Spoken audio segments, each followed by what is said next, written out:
Halina't matuto ng mga bagong aralin sa Game Ali Vlog Video Lesson on the Go. Masaya, makabuluhan at madaling matutunan saan ka man naroroon. Handa na ba kayo matuto?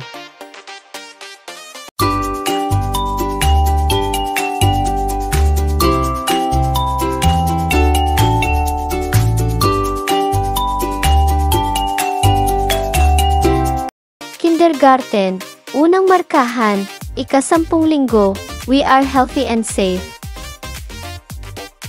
Unang araw.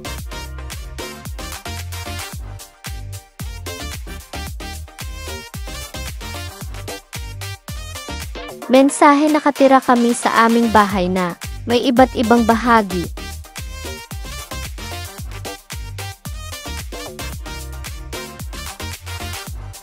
Ang mga bahagi ng bahay ay may iba't ibang bahagi upang maprotektahan kami. Ang mga bahay ay may mahahalagang bahagi. Ang mga bahay ay may mahahalagang bahagi. Bubong na nagbibigay ng proteksyon laban sa mainit na araw at ulan.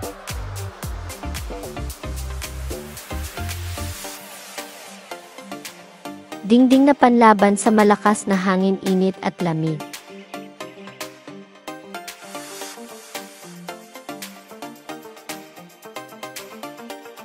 Bintana na tumutulong upang makapasok ang liwanag at hangin sa loob ng tahanan. Ito rin ay nakatutulong na maiwasan ang paglanghap ng usok ng mga sasakyan at para maiwasan ang mga masamang mga amoy na nanggaling sa kalye.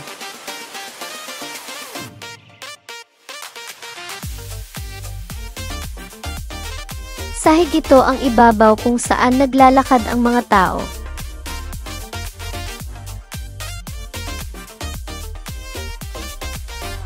Pinto na ginagamit upang makapasok at makalabas ang mga nakatira sa bahay.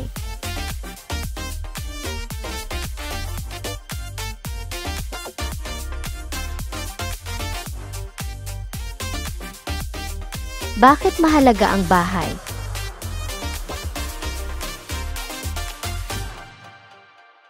Ano-ano ang iba't ibang bahagi ng bahay?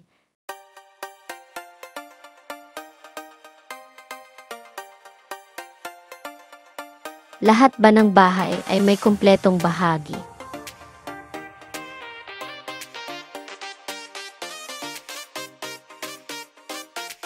Isulat natin ang mga bilang 0, 1, 2, 3, 4 at 5.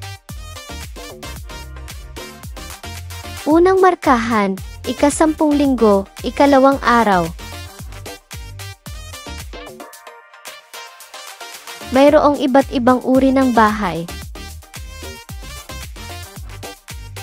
Ano-anong uri ng bahay mayroon kayo?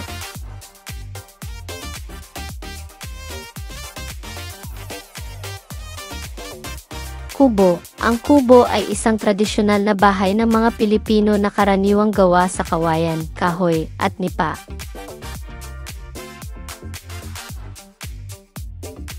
Apartment. Ang apartment ay isang uri ng tirahan na bahagi ng isang gusaling may maraming palapag o unit. Karaniwan itong inuupahan at may sariling mga silid gaya ng kusina, banyo, at silid tulugan. Bungalo. Ang bungalo ay isang uri ng bahay na may isang palapag. Madalas itong may malawak na espasyo, may terasa. Ang kondo o condominium ay isang uri ng tirahan sa isang gusali na may sariling unit na pagmamay-ari ng isang individual. Karaniwan itong may mga shared facilities tulad ng swimming pool, jiffy, at security services.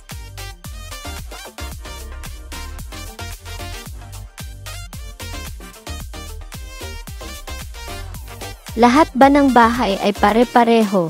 Hindi lahat ng bahay ay pare-pareho. Ang pagkakaiba-iba ng bahay ay nakabatay sa pangangailangan, kakayahan, at lugar na tinitirhan ng mga tao.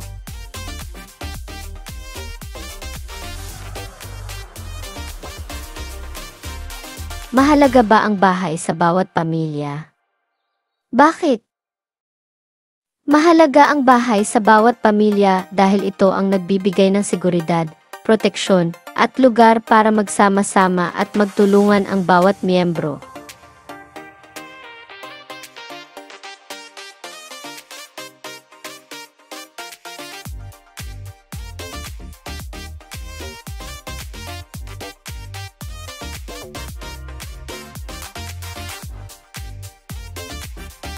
Unang markahan, ika-10 linggo, ika-3 araw.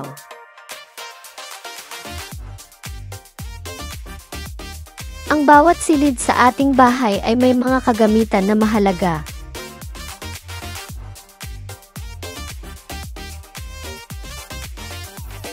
Dapat nating malaman kung saang silid dapat ilalagay ang mga tamang gamit upang ito ay makita kaagad at magamit ng maayos.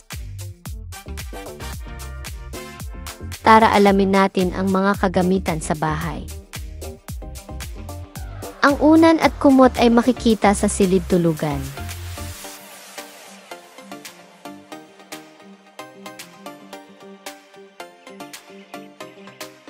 Ang sofa ay nakikita sa ating sala.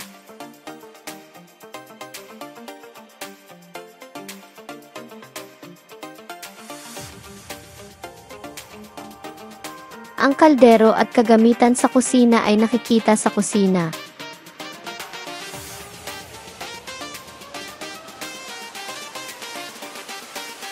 Ang kama ay nakikita sa kwarto.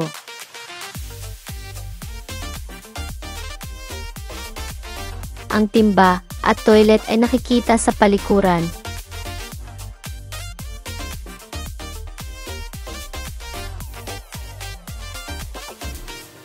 Bakit mahalaga na may mga tamang kagamitan sa loob ng bahay?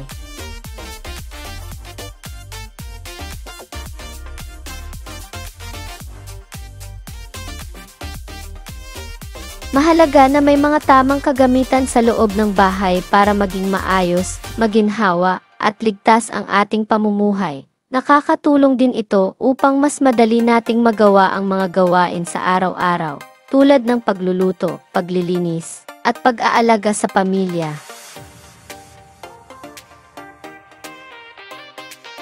Ano-anong gamit ang nakikita sa bawat silid ng bahay? Paano mo pinangangalagaan ang mga iba't ibang gamit na nasa loob ng silid tahanan sa pamamagitan ng maingat na paggamit, regular na paglilinis, at pagtatabi ng maayos pagkatapos gamitin upang hindi masira o mawala?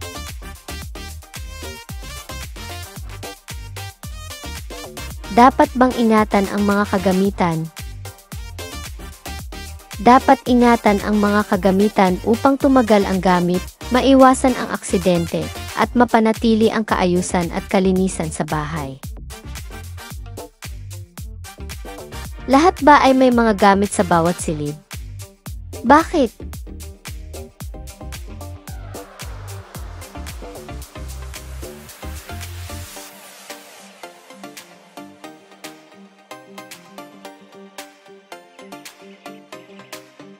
Unang markahan, ika-10 linggo, ika-4 na araw.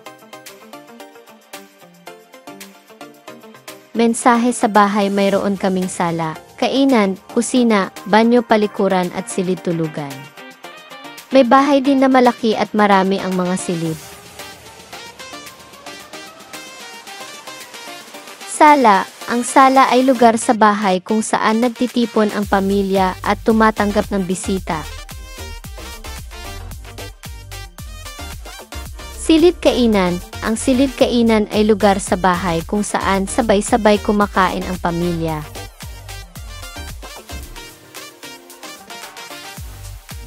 Silid lutuan o kusina.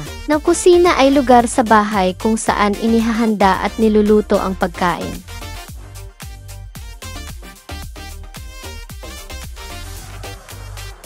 Silid palikuran o banyo.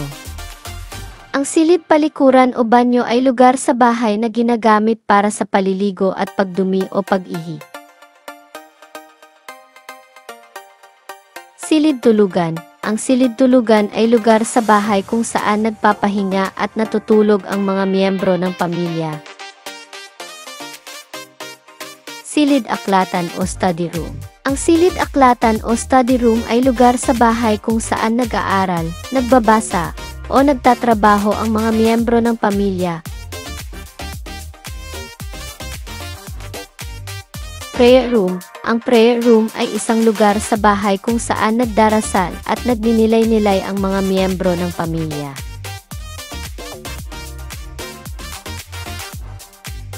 Sino-sino ang makikinabang sa paggamit ng mga silid sa bahay?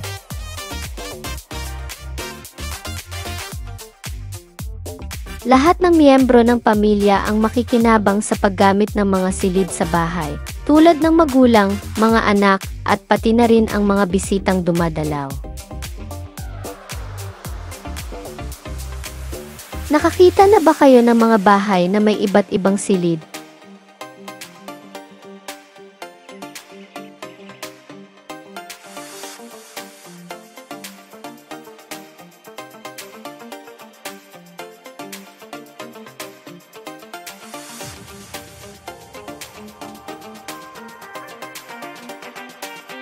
Unang marakahan, ika-10 linggo, ika-5 araw.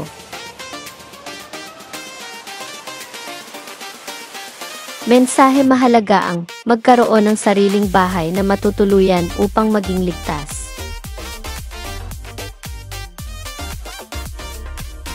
Ang bahay ay nagiging tahanan kung ang bawat miyembro na nakatira dito ay nagkakaisa, nagmamahalan, at nagtutulungan. Mahalaga na malaman ang mga safety measures sa loob ng bahay upang maging laging malinis, maayos, ligtas ang lahat ng mga nakatira dito sa kapahamakan, kaguluhan at sakuna.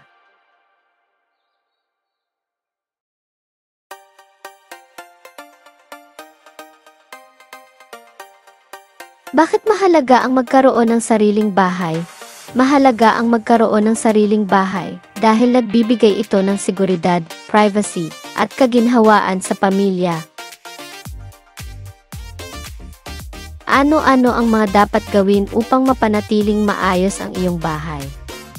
Para mapanatiling maayos ang bahay, maglinis regularly, ayusin ang mga gamit, at agad ayusin ang mga sira.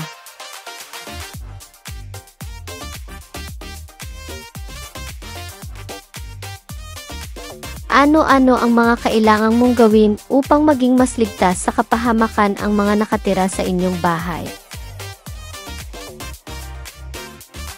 Upang maging ligtas, maglagay ng fire extinguisher. I-secure ang mga pintuan at bintana.